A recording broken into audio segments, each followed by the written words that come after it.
एक समय भारत का मुंबई शहर संकट में था। हाल के वर्षों में आबादी में विस्फोट हुआ था। अधिक से अधिक लोग नौकरी और बेहतर जीवन की तलाश में शहर की ओर आ रहे थे, लेकिन शहर के बुनियादी ढांचे और संसाधन बढ़ती मांग को पूरा करने में सक्षम नहीं थे। नतीजा ये हुआ कि शहर कई समस्याओं से ग्रस्त था।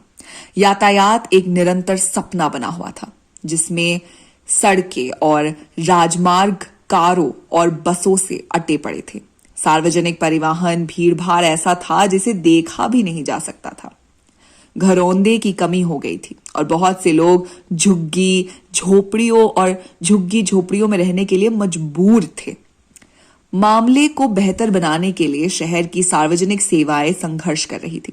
शहर के निवासी लगातार निराश और क्रोधित होते जा रहे थे। वे एक ऐसे शहर में रहते रहते थक गए थे जो टूटता हुआ प्रतीत हो रहा था, और वे इसके बारे में कुछ करने के लिए दृढ़ थे। उन्होंने सरकार से शहर की समस्याओं को ठीक करने के लिए कार्रवाई करने की मांग करते हुए संगठित और विरोध करना शुरू कर दिया। शहर में गरीबी, भूखमारी, चोरी, लूट आम हो गई, और इन सब के बीच में से जो निकला वो था खरा सोना। उस समय भारत की चहल पहल भरी सड़कों पर सोने की तस्करी का फलता फूलता काला बाजार था। भारत में सोने की मांग अधिक थी और सरकार के सोने के आयात और निर्यात पर सख्त नियम भी थे, जिससे लोगों के लिए कीमती धातु हासिल करना मुश्किल हो गया था। हालांकि चालाक व्यक्तियों के एक समूह ने इसे देश में सोने की तस्करी करके लाभ कमाने के अवसर के रूप में देखा। उसी समय रॉकी नाम का एक लड़का था। उसका जन्म और पालन पोषण भारत के एक छोटे से गांव में हुआ था, जहां वह अपने माता पिता और भाई बहनों के साथ रहता था। रॉकी एक उज्जवल और महत्वाकांक्षी बच्चा था। हमेशा सीखना और अपने आसपास की दुनिया का पता लगाने के लिए उत्सुक रहता था। एक दिन वह तस्करी की दुनिया से रूबरू हुआ और उससे अंततः अपने लिए एक नाम बनाने और गरीबी से बचने के तरीके के रूप में देखा। जैसे जैसे वो बड़ा होता गया, रॉकी को एहसास होने लगा कि उसका गांव गरीबी और भ्रष्टाचार से ग्रस्त है। सबसे पहले रॉकी का तस्करी ऑपरेशन छोटा था, लेकिन उसने जल्दी ही खुद को एक चतुर और सफल व्यवसायी साबित कर दिया। उसने आपराधिक अंडरवर्ल्ड में अपना नाम बनाया और जल्द ही उसके पास सहयोगियों का एक वफादार नेटवर्क था, जिसने उसे अपना ऑपरेशन चलाने में मदद की। अपने काम के खतरे और इलीगलिटीज के बावजूद रॉकी का कारोबार फलता फूलता रहा और वो जल्द ही शहर के सबसे सफल तस्करों में से एक बन गया।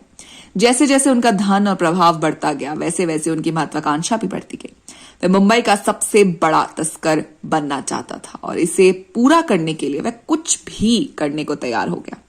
समय के गुजरते रहने के साथ रॉकी सोने की तस्करी के इस गिरोह का सरगना बन गया, जिसे सोने के बाजार की गहरी समझ हो गई थी, और वो जानता था कि सोने के व्यापार के आसपास के जटिल कानूनों को कैसे नेविगेट किया जा सकता है। रॉकी और उसकी तस्करों की टीम ने सोना मढ़वाया, मूर्तियों, गहनों और यहां तक कि खाद्य पदार्थों सहित विभिन्न रूपों में सोने को छिपाकर भारत से बाहर सोने की तस्करी शुरू कर दी। तस्कर सीमा शुल्क अधिकारियों को रिश्वत देकर भारत से तस्करी का सोना प्राप्त कर रहे हैं, जो अवैध आयात पर आंखें मूंद लेते थे। इसके बाद वे धनी खरीदारों को सोना बेच देते थे, जो अवैध सोने के लिए प्रीमियम का भुगतान करने को भी तैयार थे। खरीदारों में अक्सर अमीर व्यापारी, राजनेता और यहां तक कि शाही परिवार के सदस्य भी मौजूद थे। सोने की तस्करी का गिरोह कई सालों तक बिना पता लगाए काम करता रहा, लेकिन आखिरकार सरकार को शक हुआ। उन्होंने बाजार में सोने की अचानक से जांच शुरू की और अवैध आयात पर नकेल कसना शुरू कर दिया। हालांकि रॉकी और उनकी टीम एक कदम आगे थी। उन्हें जांच के बारे में बताया जा चुका था और उन्होंने पहले से ही अपने कार्यों को दूसरे देश में शिफ्ट करना शुरू कर दिया। अपने तेज दिमाग और दृढ़ संकल्प के साथ रॉकी अपने प्रतिद्वंदियों को पछाड़ने और तस्करी के खेल में शीर्ष पर पहुंचने में सक्षम था।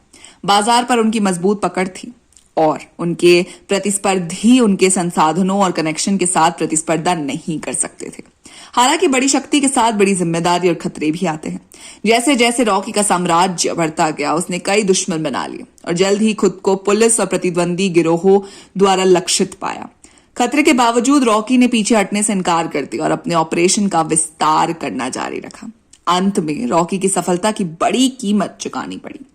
आखिरकार उसे पुलिस ने पकड़ लिया और अपने अपराधों के लिए जेल भेज दिया। लेकिन सलाखों के पीछे भी वो शहर में एक किंवदंती बना रहा था। जिसे एक निर्दयी और महत्वाकांक्षी तस्कर के रूप में याद किया जाता है, जो विनम्र शुरुआत से उठकर मुंबई के सबसे शक्तिशाली व्यक्तियों में से एक बन गया था। लेकिन उनका भाग्य उस समय टूट गया जब उनके एक सहयोगी को गिरफ्तार कर लिया गया और उसने गिरोह के अन्य सदस्यों के नाम बता दिए। सरकार ने रॉकी और उनकी टीम के लिए बड़े पैमाने पर तलाशी शुरू की, जिन्हें अब भारत के सबसे वांटेड अपराधियों में से एक माना जाता है। अंत में रॉकी की टीम को पकड़ लिया गया और उन पर मुकदमा चलाया गया। उन्हें सोने की तस्करी का दोषी ठहराया गया और लंबी जेल की सजा भी सुनाई गई। लेकिन रॉकी अभी भी हाथ नहीं आया। रॉकी अंतर्राष्ट्रीय बाजार में एक कुख्यात तस्कर था, जो सीमा शुल्क और सीमा पर पेट्रोलिंग के दौरान सामानों को चोरी छिपे ले जाने के लिए जाना जाता था।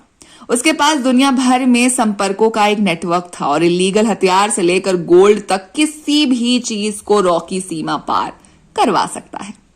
रॉकी सालों से इस व्यवसाय में है और उसने बहुत पैसा कमाया है, लेकिन उसे हमेशा सावधान रहना पड़ता है। लेकिन उसे पकड़े जाने का बिल्कुल डर ही नहीं है। पिछले कुछ वर्षों में उनके पास कई करीबी कॉल आए, जिससे उसे एहसास हुआ कि वह पकड़ा जा सकता है। लेकिन यह हमेशा कानून से एक कदम आगे रहने में सफल रहा। हालांकि एक दिन उसे अपने एक संपर्क से गुप्त सूचना मिली कि गोल्ड की एक खेप जो पुलिस द्वारा रोकी जाने वाली है। रॉकी जानता था कि इससे उसके करियर का अंत हो सकता है, इसीलिए उसने कठोर कदम उठाने का फैसला किया। उसने अपने सबसे भरोसेमंद सहयोगियों के एक समूह को इकट्ठा किया और साथ में उसने गोल्ड को इस तरह से लाने की योजना बनाई जिसका पता लगाना पुलिस के लिए असंभव होगा। उन्होंने मछली पकड़ने की एक छोटी नाव खरीदी और उसमें नशीला पदार्थ भर दिया, फिर समुद्र की ओर निकल पड़े। योजना ने पूरी तरह से काम किया और देश में दवाओं के कैप्सूल के साथ गोल्ड की सफलतापूर्वक तस्करी की गई। ऐसी ही दूसरी देशों में गोल्ड की स्मगलिंग होती गई। ऐसी ही कहानी दोस्तों हो सकती है KGF 3 में। तो आप हमें बताइए कि आप KGF 3 के लिए कितने एक्साइटेड हैं। साथ ही अगर आपको वीडियो पसंद आई हो तो इसे लाइक कीजिए, दोस्तों के साथ शेयर कीजिए और फिल्मी दुनिया से जुड़े रहने के लिए सब्सक्राइब कीजिए हमारे चैनल बॉलीग्राड स्टूडियोज को।